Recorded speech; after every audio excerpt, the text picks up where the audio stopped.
YouTube. Welcome to Jackie's Learning Corner. I am Jackie, and it's time for a Bookish update.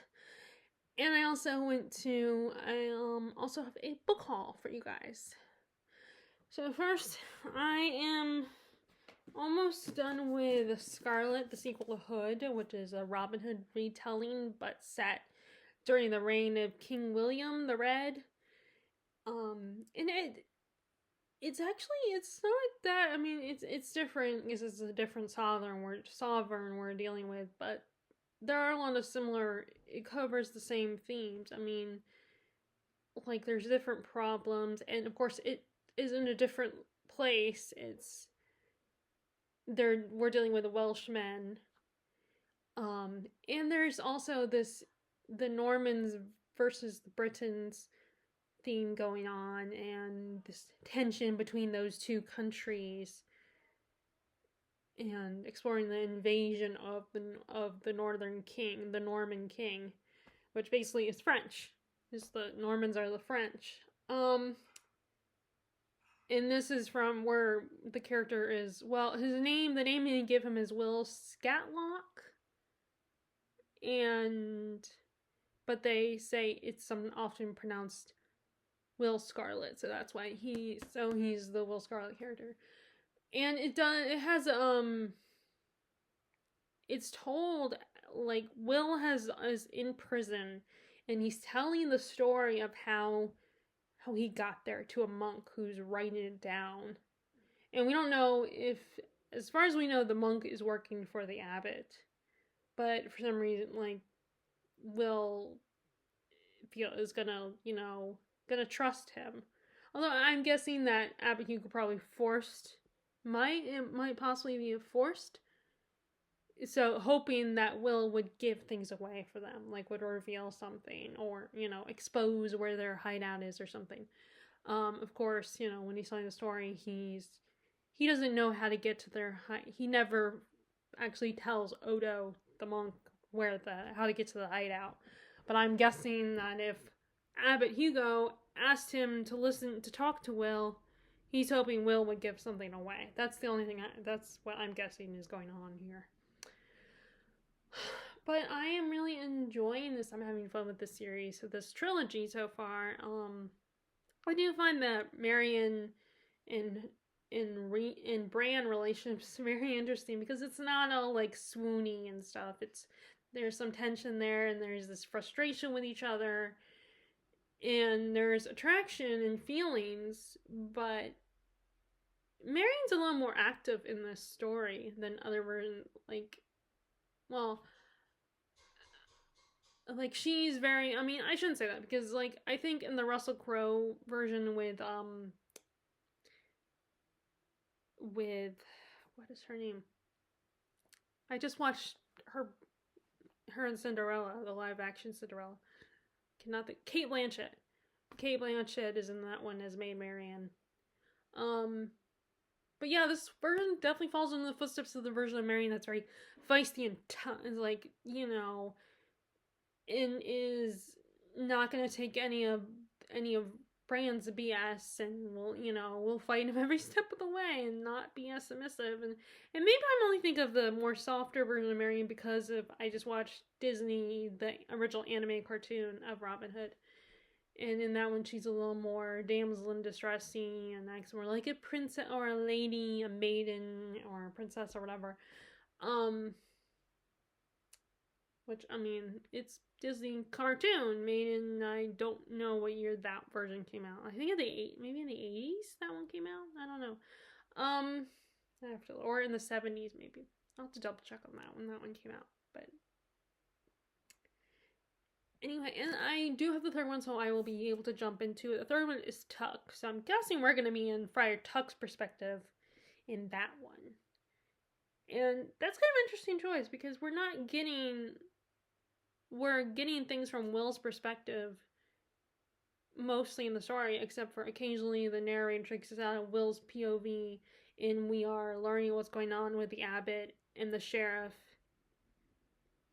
and them worrying about what the King Raven is doing and trying to catch him, And then the conflict is that the sheriff and his men were trekking through their forest, the Greenwood, and Bran caught them, and they attacked them and stole something from them. So now the Abbot Hugo wants it back. So he has to send, the sheriff has to come throughout the story. The sheriff has to come up with a plan, and that's what's going on. That's the whole conflict. And so we every so often, go back to them and find out what's going on and the tension there between the two of them. And then Anghard, I still don't know how to say her name. The old woman, the old crone, were with her, and she's Bran's guiding voice, his conscience, and she's trying to. And she finds that thing. She can tell that things are going wrong, not gonna go well, and she's very frustrated with Bran, just like Marion is. I also like that Bran's not he's a very flawed character. I really appreciate that he's flawed, that he's got a bit of a temper, and he's not like a perfect hero. Which I'll talk about more about that when I do my wrap up. But so we're seeing this through Will Scarlet's eyes. While the first book was all about, Bran himself. And I guess, we don't need to be with Bran in this case because he's established and now he's the chosen, chosen to represent the King Raven and everything, and he's well established into this, and we don't need to be with him anymore, inside his head anymore at this point. But yeah, so I'm reading that, and then, so my book for 9 o'clock, my 9 o'clock read that I read, although I'm probably going to have to pick that one up, because my plan is to get this done before Thanksgiving, because we're going to have family coming to town, so I don't want to be reading that one when they're here, because I won't be having as much reading time, so I want to be onto a new book when everybody comes.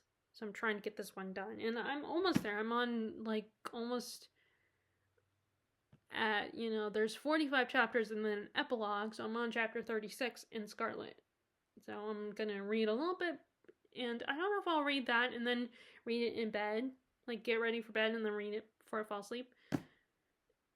Because, of course, when I read it at 9 o'clock, it's, right before I go to bed, so I don't know if I'll, so it'll be a little bit, not that there's any rule or anything for me, but just it's, I usually read 2 different books, so, but if I'm close to the end, and, then I might only focus on the one book. So I did finally return to The Wizard and Glass, the 4th book of the Dark Tower series, and I'm on the section that basically we get the story of Roland and Susan. He's telling his current quartet, how he met Susan and everything.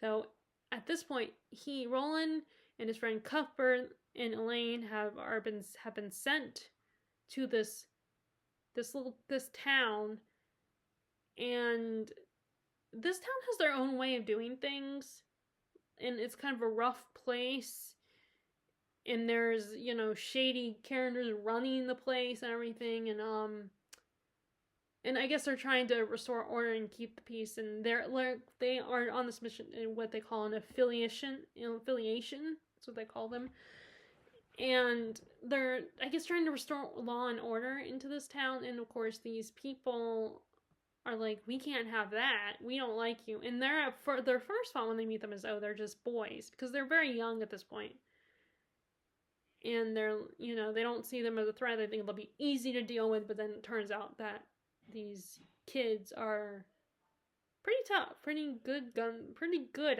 at the age they are right now. I mean, I don't know if they're gonna make a mistake at some point, probably, because of course the story, you gotta have some problems. And Roland, when they first got there, the night they first got there, they crossed paths with Susan, who was going to see this local witch because she's supposed to be the mistress of the mayor, who's already married, but I guess he's bored with his wife, So he needs a new young thing. Oh, I think his wife can't get pregnant or something. I think it's something like that. So he wants a new young beauty to have. And so she has to go to the witch to get herself checked. And so on her way back, she runs into Roland, although he gives her a false name. When him and his friends are going on these missions, they have to they decide to give people false names. So he calls himself Will Dearborn. And he cross paths, and there is immediate connection. They're immediately into each other, and they start talking, and it distracts her from her concerns about her current situation. Now, she's not happy that she's going to have to be with this old man, and that, like the witch said, you guys can't be together until a certain time. He can't have you until a certain time, like a certain moon, and she knows it's still going to happen, but at least it gives her some space to not worry about it so much. But she's still being pressured by her aunt. Her dad is dead, and she lives with her aunt, who's pressuring her to go through with this. So her aunt's kind of mean and a bully about this whole situation. So they, of course, have to pretend that when they see each other again later, if they cross paths again, they have to pretend they don't know each other, because she can't be checking out another man. She can't be flirting with another guy because she's contractually obligated to this old dude. But then Roland, at one of the social at his party where they're kind of celebrating their arrival, the affiliation, and making sure that they're welcome even though they're not really welcome, he finds out that what Susan has to do, and he's not happy. And it kind of annoyed me because my first thought is he's automatically judging her for this and putting all of his anger on her. And he doesn't know the situation. I mean, I'm glad that he's sympathetic to the wife, which is good, because she is this pitiful woman who was, being forced to watch her husband and another woman. And she didn't ask for that. She just wants to be loved by her husband because she loves him. She's this poor woman that's not as beautiful to him anymore, or her husband anymore. And so at least Roland feels bad for her, but I think he's automatically, because he's putting all the judgment on Susan. And I don't think it's a lot more complicated than that. Susan did not ask for this need. But, the only thing I can say in his defense is he doesn't know. But I think just automatically assuming that, oh, Susan, she's a, that kind of annoys me a little bit. But, and I think that's an unfair judgment on his part. And so the last thing I read was that, so there's a brawl at the tavern where this young kid is being bullied by one of these, guys in this town that runs things. He's like a bully in this town. And he's set to kill this young man. First he's like, because this young man spills something on his boots. So he's like, you have to lick him clean, and then he plans to kill him.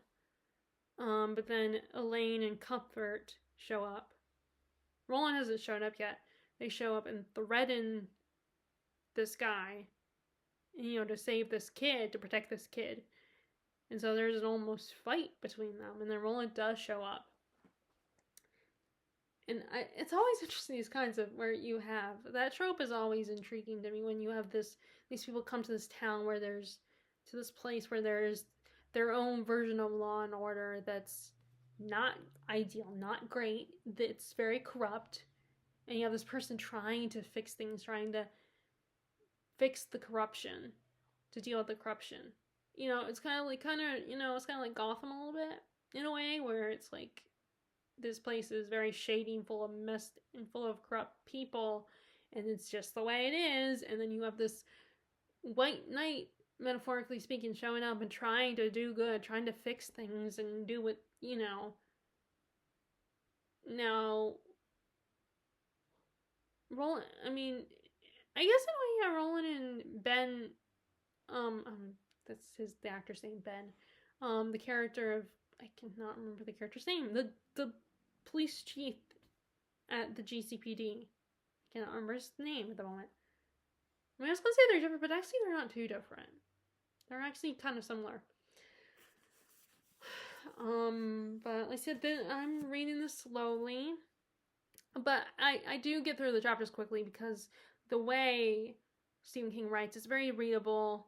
I mean, there's some content in there that's not great to read. It's kind of gross and ridiculous at times, but it's still very easy to read. Very,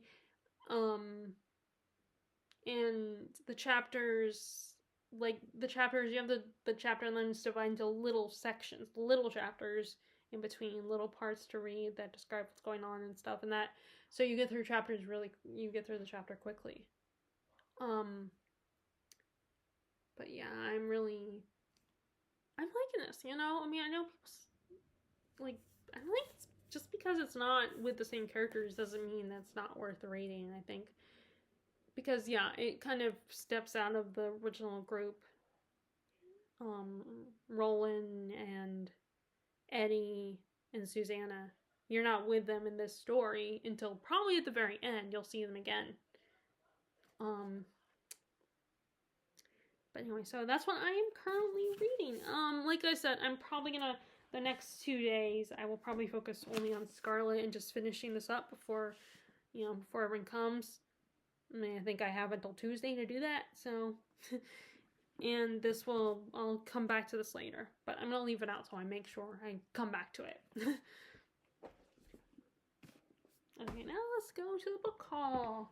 Okay, so first, I went to Books A Million.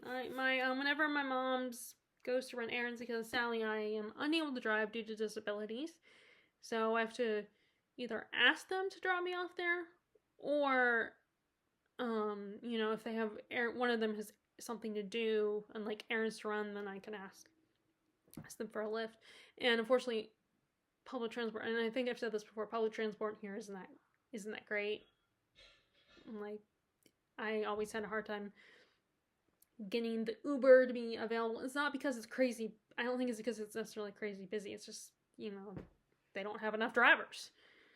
So I'm always, and also now I'm a little more apprehensive to try them anyway.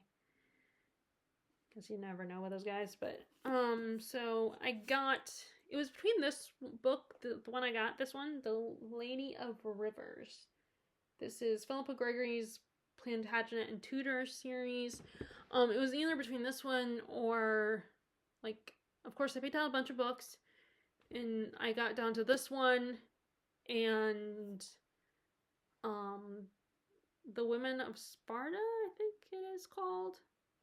I'll have to look up. I took a picture so that I could, save it and, like, look through it, look for it on Thrift Books or something.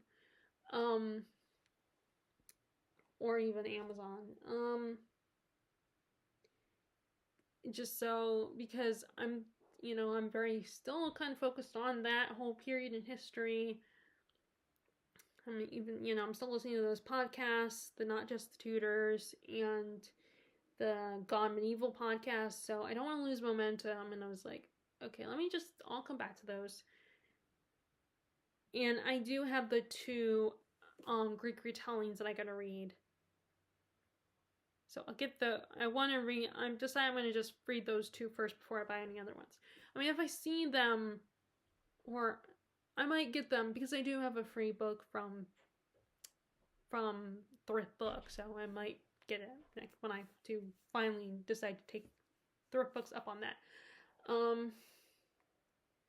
But this one is, okay, so I don't know this history, so, this takes place during the War of the Roses. Forgive me, because I'm guessing this is a French name, it looks like, and I won't know how to pronounce it, so I'm just gonna...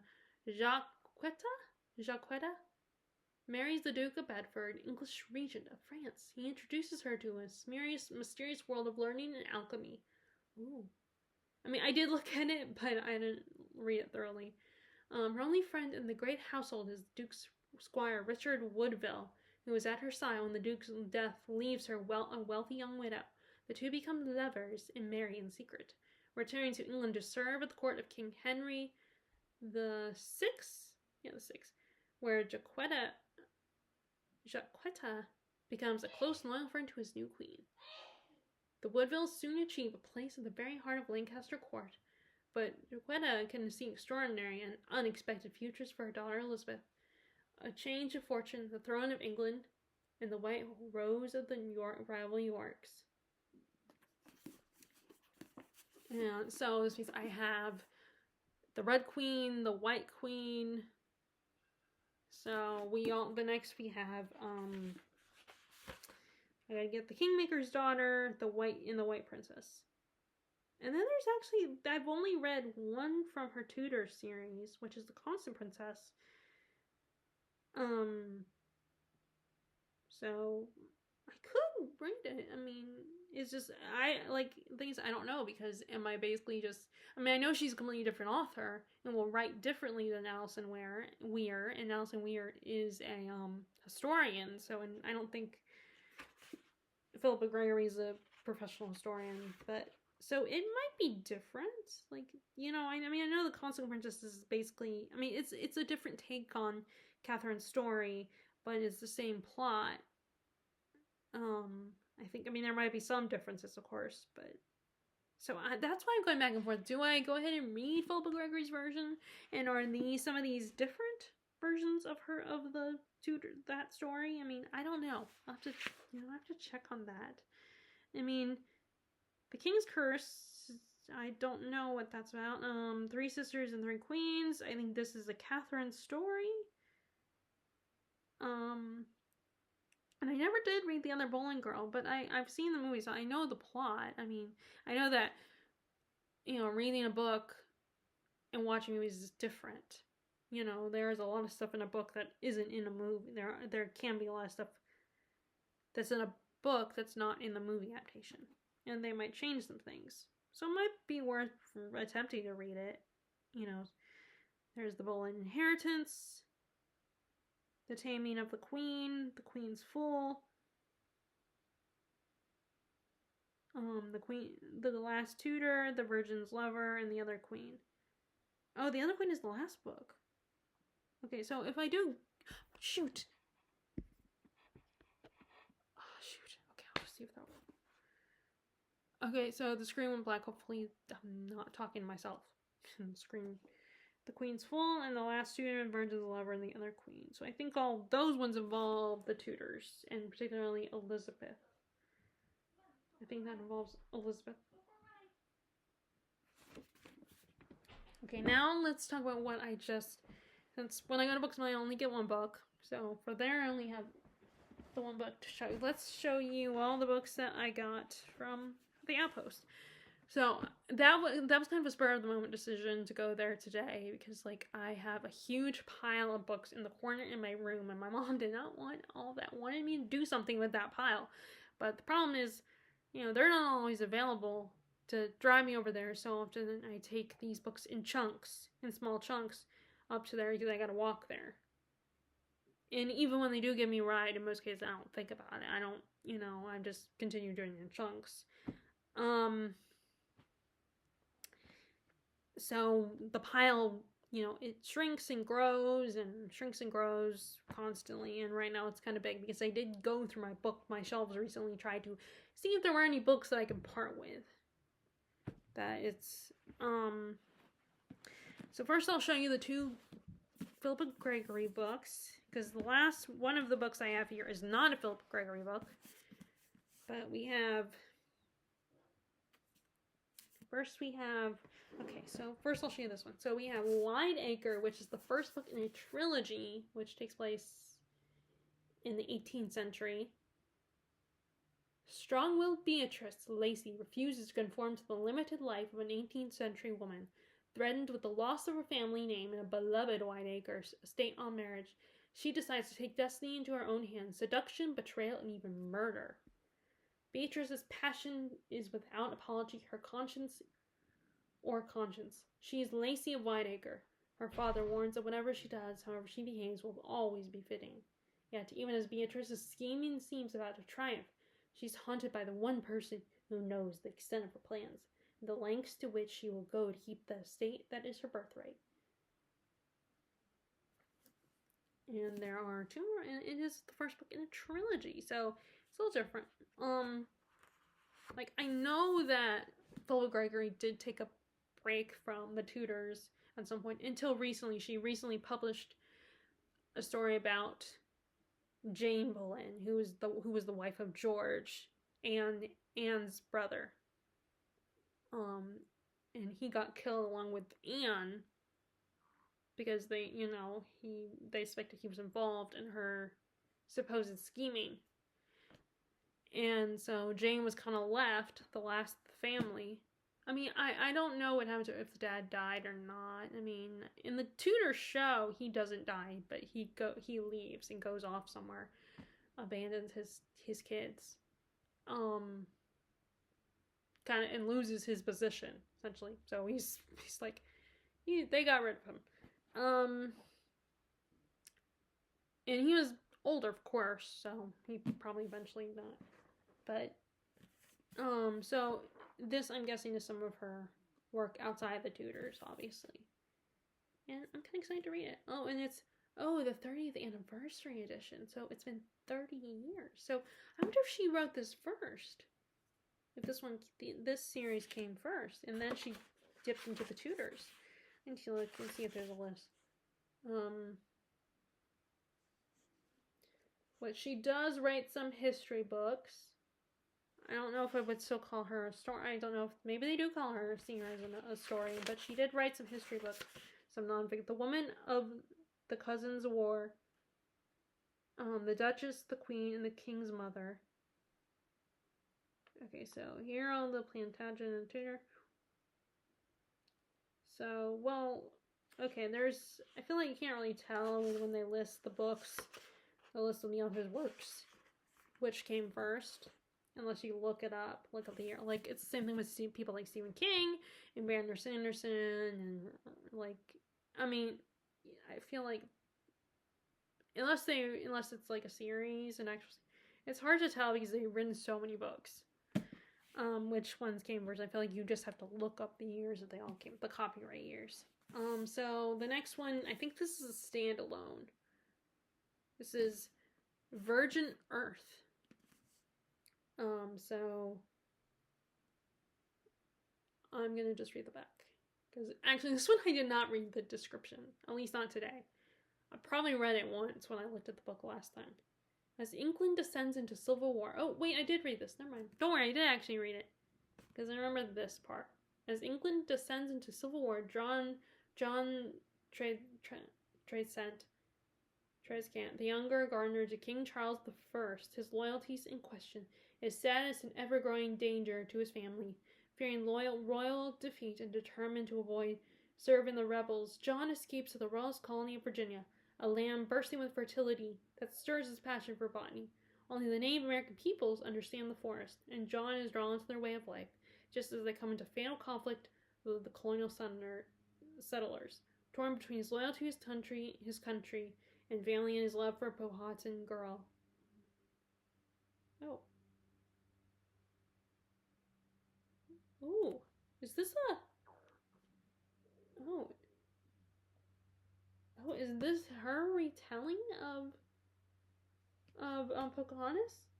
But through John's point of view? Who embodies the freedom he seeks. John has to find himself before he's prepared to choose his direction in the virgin land. In this enthralling freestanding sequel to Earthly Joys... Oh. Ah, crap. So it says, it's a sequel! Of course it is. To Earthly Joys, Gregory combines a wealth of gardening knowledge with a haunting love story that spans 2 continents and 2 cultures, making Virgin Earth a tour de force, revolutionary politics, and passionate characters. Great. Okay, so I'm going to have to look up and see if I need to read Earthly Joys first before I read this one. I mean, can I? That's the problem with this, is like, because sometimes people do say you do, but then there are some series that I think you can risk reading them out of order. And sometimes it's just because, they think you'll understand. It would be better if you read in context. but it's not like to understand the context, it's better to read them in order. There are some series where it's probably good to read them in order, but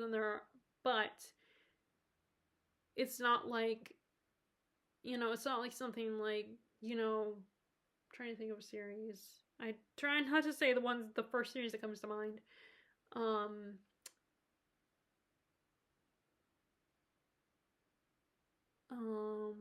Well, let me just go in and use Dark, the Raven King Raven series, where you gotta read the trilogy in order and how the events happened. Like, they continue into each other. So you can't, or like,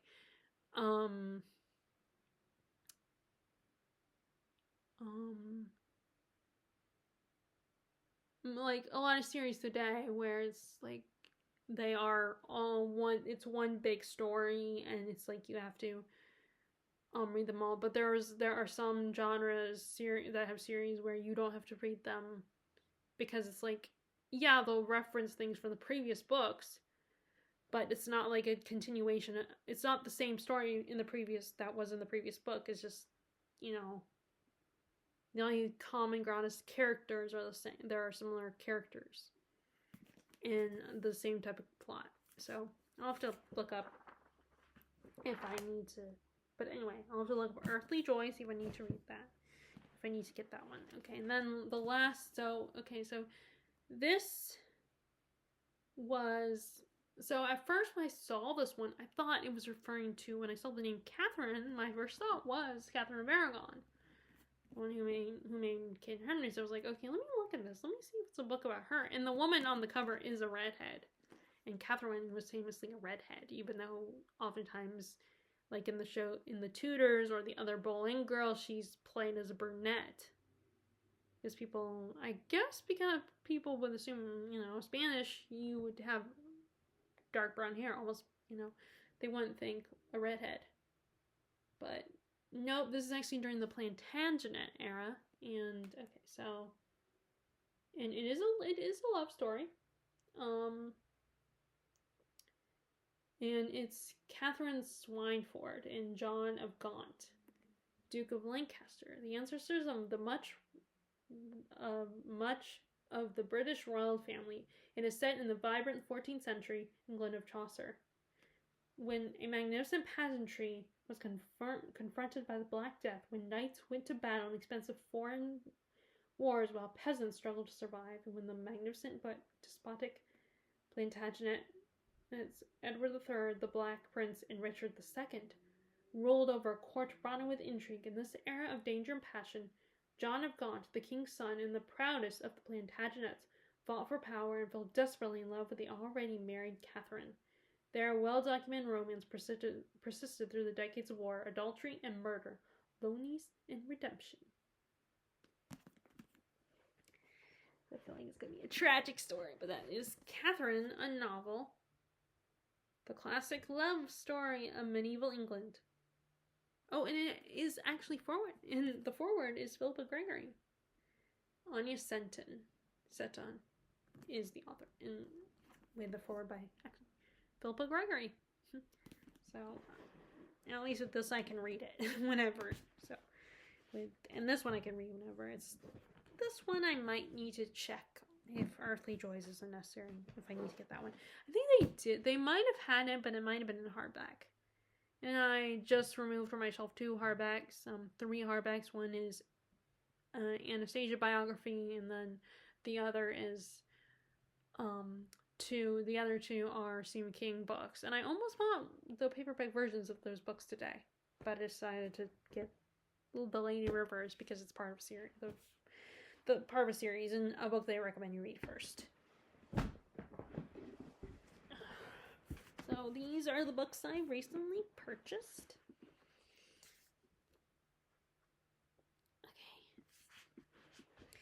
Okay. And so I would love to know what is going on with your reading today. What are you currently reading? Do you have any books that you're gonna read on Thanksgiving? I'm hoping to pick up next after Scarlet. I want to pick up Dan Jones's The Plantagenets, his book on, his nonfiction book on those. Which another thing, by the way, I noticed that it's a lot hard. Like, Philippa Gregory is easy to find. It's pretty easy to find her books. Like, there's a pretty good chance that some of her books are gonna be at a bookstore in the historical fiction section. Wow, Alison Weir, there was only at Booksman there were only 2 books, and I have not seen, when I go to the country bookshop, I don't see any of her books. I still see Philippa Gregory's books, but I don't see her books, Alison Weir's books.